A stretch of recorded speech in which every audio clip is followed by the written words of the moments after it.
Descobrir, inovar, criar e mudar a vida das pessoas. Tudo isso pode ser obtido por meio da pesquisa. As grandes criações e descobertas das principais universidades e instituições do país e do mundo logo são divulgadas. Mas e Mato Grosso do Sul? Como é que fica nessa história? O estado, sem dúvida, é um grande personagem da ciência. E é o que vamos mostrar a partir de hoje aqui no MS em Pesquisa, a janela da ciência sul-mato-grossense.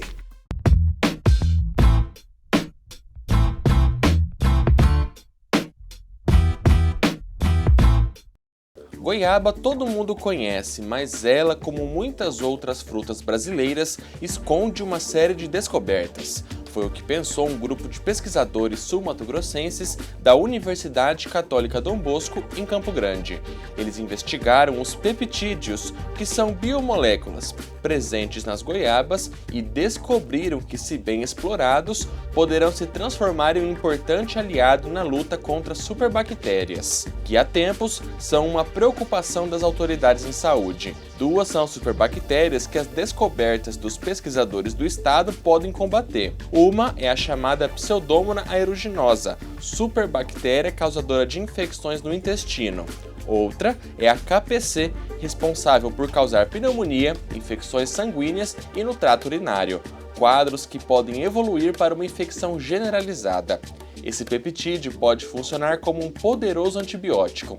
A descoberta foi tão relevante que um artigo dos pesquisadores foi publicado pela revista científica Nature Communications, a mais importante revista na área de ciências da vida.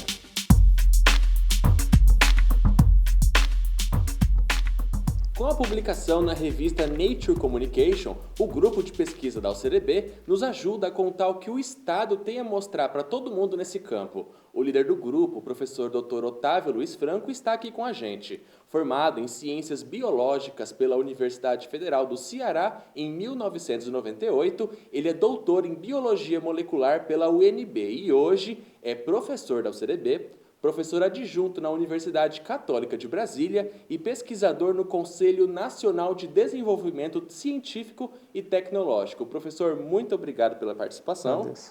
Bom, eu queria começar por uma entrevista que eu vi do senhor, uma coisa bastante legal, acho que vai dar para iniciar a nossa conversa. Hoje, ciência não se faz mais sozinho. O senhor acha que acabou aquela época que chegava um cientista, um pesquisador, descobria alguma coisa e publicava por aí, era uma descoberta suntuosa? Eu acho que isso hoje é muito difícil, até porque a ciência hoje é feita por pessoas de diferentes expertises, né? Então, eu acho que hoje as grandes descobertas são um somatório de muitos ótimos pesquisadores. E para isso a gente tem que fazer uma distribuição de trabalho, onde cada um tem um olhar diferente para o mesmo problema.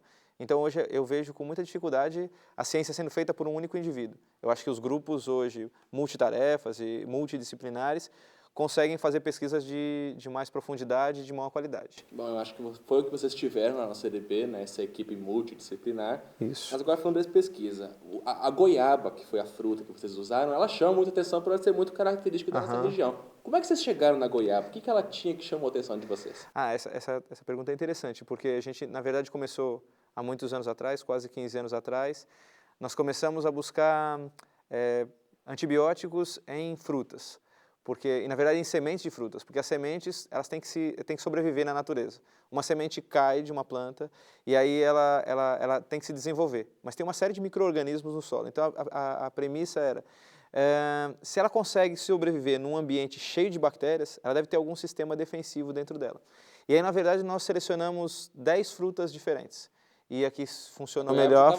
A goiaba só estava no meio, era mais uma delas, mas a gente trabalhava com 10 ou 12 frutas na época, que tinha manga, tinha maracujá, tinha uma série de outras. O maracujá funcionou muito bem, mas a goiaba se destacou acima de tudo. E o que vocês identificaram na goiaba? Na verdade, na época, a gente identificou um antibiótico muito potente que funcionava para Klebsiella, que é o que causa infecção pulmonar, as famosas KPCs, que matam gente no mundo inteiro. E aí, na época, a gente identificou que tinha alguma coisa nessa sementinha que funcionava muito bem para controlar esse tipo de bactéria.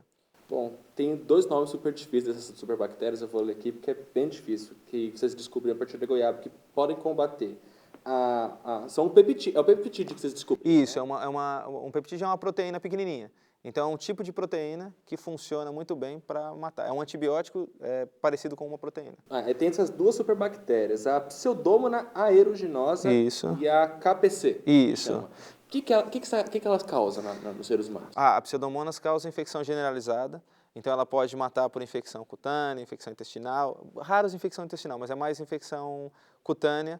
E a Klebsiella é muito comum em infecção pulmonar. É muito comum, embora também possa ser envolvida com sepse. A Pseudomonas também. Ela pode causar infecção cardíaca, então ambas causam problemas gravíssimos em muitas partes dos seres humanos. O pior é a sepse, quando a pessoa tem uma infecção sanguínea generalizada, e aí é onde a maior parte dos antibióticos já não funciona mais. Então, uma das perspectivas da gente é sempre buscar antibióticos para aquelas bactérias que não conseguem mais ser controladas. A gente escuta de vez em quando notícias de superbactérias que chegaram no hospital e as autoridades ficam super preocupadas, né? Que é uma coisa muito difícil de combater. É difícil, mas que já está espalhada no mundo inteiro. Eu sempre digo para a minha equipe que eu passo parte do meu tempo viajando pelo mundo caçando essas bactérias mais perigosas. E hoje a gente pode basicamente encontrar elas em qualquer lugar do mundo, desde o lugar tecnicamente mais desenvolvido, como Suécia, Canadá, quanto em lugares muito, muito pobres. Então elas estão já distribuídas no mundo inteiro. Bom, e um caminho, então, surgiu por meio do peptídeo. Foi por meio do peptídeo. Na verdade, a gente encontrou lá dentro da goiaba um peptídeo rico num aminoácido, que se chama glicina, e que tornava essa proteína super flexível.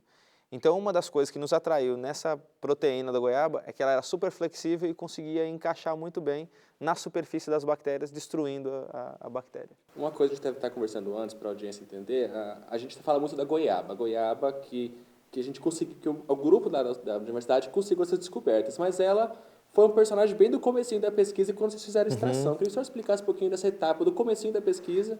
E que a goiaba só ficou por ali, depois foram outras etapas. Né? No início a gente tinha que partir de eu sempre penso que a natureza ela é muito criativa. Então ela vem se desenvolvendo há milhares e milhares de anos e muda as espécies se modificam de maneira a se adaptar a uma certa situação. E a gente usa muito, por isso que eu uso sempre o conceito de bioinspiração.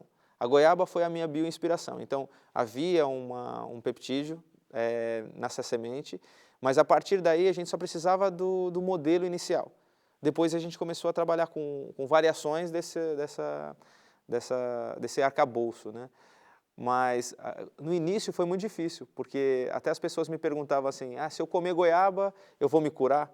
Não funciona, porque basicamente para a gente ter 1 miligrama do nosso peptídeo, a gente precisa de 100 quilos de semente de goiaba. Para potencializar. Isso, então a gente precisa de muita goiaba. No início eu comprava todos os lotes de goiaba do mercado, eu chegava com 100, 200 quilos de goiaba e o nosso laboratório ficava com cheiro de goiaba, nós tínhamos suco de goiaba, doce de goiaba, sanduíche de goiaba, todo mundo comia goiaba porque a gente estava interessado apenas na semente. Então, o início foi isso, a gente conseguia achar num mar de proteínas aquela que realmente mataria a nossa bactéria alfa. Bom, o senhor falou da equipe, do comecinho dessa equipe multidisciplinar que fez parte do grupo de pesquisa. Para a gente entender, de que áreas, de pessoas de que áreas participaram? Tá, então, inicialmente a gente começou com biólogos são sempre muito interessados em conhecer a natureza, mas de imediato eu tinha na minha equipe pessoas da computação, biólogos, farmacêuticos, da computação porque eu preciso de gente para fazer o desenho dos fármacos que vão ser melhorados. Então, para isso, eu preciso de pessoas que programem. Eu particularmente, eu sou formado em computação. Minha primeira formação foi computação. Depois eu abandonei porque eu não gostava de computação, eu gostava muito mais da biologia. Tive gente Você falou farmácia? Farmácia, biomédicos, médicos, químicos, bioquímicos, biólogos, o pessoal da computação.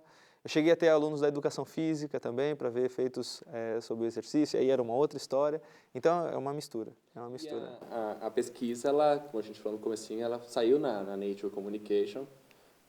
O senhor achou que essa descoberta, talvez, não sei se para a audiência que não conhece, quando um pesquisador ele produz um artigo, ele pode submeter a uma revista científica que passa por uma série de outros professores, outros estudiosos que vão analisar e ver se o artigo vale a pena ser publicado naquela revista, que algumas revistas possuem algumas qualificações. O senhor achou que, pela Nature Communication, ser muita gente fala que é a mais conceituada, o senhor achou que o artigo fosse passar ou a descoberta valia a pena? Assim, essa também é uma pergunta legal, porque eu já havia tentado outros estudos lá inúmeras vezes e nunca tinha nem conseguido, porque os crivos são o seguinte, ele vai para o editor, e aí o editor normalmente rejeita 99% dos artigos que chegam, sem nem ir para análise posterior. E aí eu torcia para que fosse pelo menos ser analisado. Nós tínhamos mandado para uma outra revista chamada PNAS, que também é uma revista muito boa, mas inferior à Nature. E eles tinham rejeitado o artigo. E aí eu pensei, em vez da gente descer, por que a gente não sobe o impacto? Que muita gente tenta fazer o contrário. A revista não conseguiu mandar para um artigo para uma maior, vou mandar para uma menor para ver se vai logo. Eu pensei o inverso. Eu falei, eu sabia que o artigo era bom. Então eu falei, se os caras não aceitaram, eu vou jogar para uma maior. E aí, inicialmente, uma das maiores dificuldades que nós temos é que essas revistas têm um certo preconceito com artigos vindos do Brasil.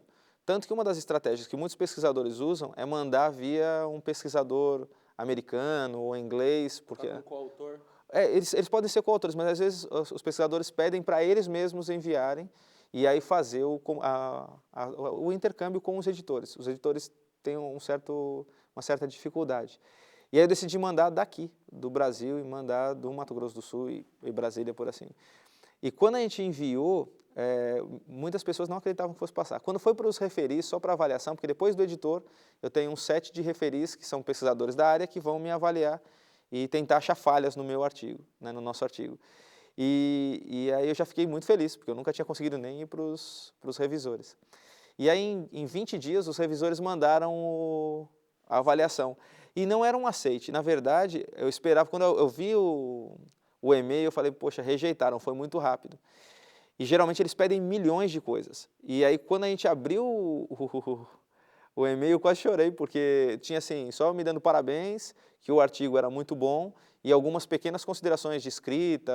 Então, foi uma felicidade muito grande, porque 99% não passa, e dentro do país, se a gente tiver 10 ou 20 que passaram, é muito. Então, foi um passo à frente em confiabilidade científica para o nosso estado e para o país como um todo. Assinou o artigo o senhor e alguém mais? Não, no artigo é uma equipe forte. Então, nós temos equipes, porque eu trabalhei com o pessoal do Canadá, com o pessoal da França, com o pessoal dos Estados Unidos e o pessoal do Brasil. Isso. E dentro do Brasil, nós tínhamos gente de Brasília, de Goiás e do Mato Grosso do Sul. Então, nós tínhamos uma equipe multitarefa, mas dentro de um artigo científico, o que é importante? É o primeiro autor, que é geralmente a pessoa que vai, bota a mão na massa e vai para o laboratório, e o último, que é considerado o mentor.